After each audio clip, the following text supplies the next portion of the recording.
किसी third parent से पता चला, हमको डायरेक्ट कॉल नहीं आया। हमको आया कि आप ग्रंथ के पेरेंट्स बात कर रहे हो, तो मैंने बोला आप कौन बोल रहे हो, तो क्या आप फ़ोन रखिए, कुछ भी करिए, तुरंत तुंगा पहुंचिए। बस इतने में मुझे कॉल आया और हम भागे। इसी किसी राजनेता का या किसी का होता तो एफआईआर फटाफट नहीं लिखते। 11 घंटा एफआईआर लिखने में लगाया उन्होंने। और प्रशासन का किसी का बच्चा होता तो इतनी पब्लिक इकट्ठी होती क्या, फटाफट वो अपना न्याय लेते थे। सही बात है। पब्लिक इतनी टाइम से धूप में खड़ी है, क्यों खड़ी है? उसको न्याय के लिए खड़ी है ना।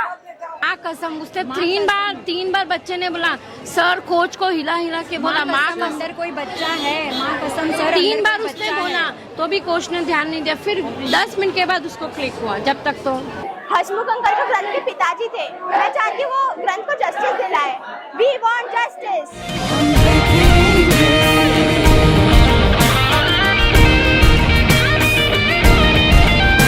कि जो हम लोग ये रैली में जब आप शामिल हुए हैं, तो जब तक हमको ये जस्टिस न मिले तब तक आप हमारे साथ दे, यही हम आपका आभार मानते हैं।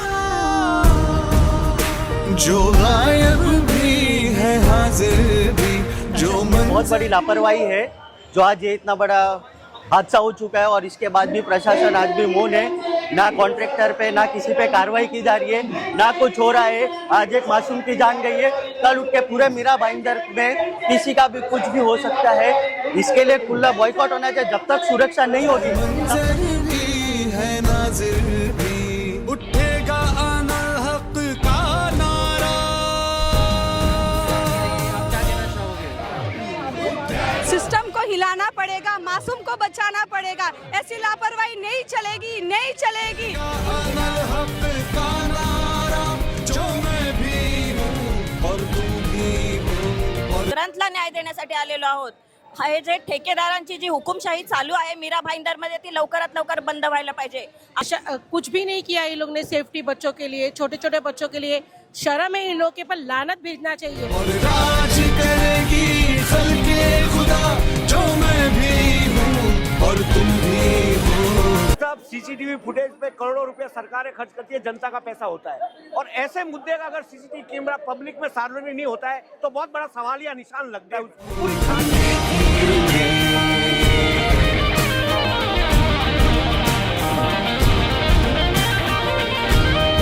और जो ग्रंथ मुद्दा का मैटर है, उसमें भी जो कॉन्ट्रैक्टर है वो एक राजनीतिक पार्टी से जुड़ा हुआ है।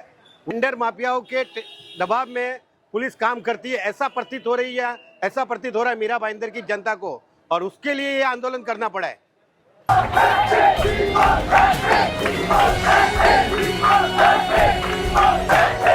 सर का ध्यान भी नहीं है जरा भी, और एक उनका रेशियो भी बरोबर नहीं है। एक सर के पीछे 25-25, 30-30 बच्चे हैं।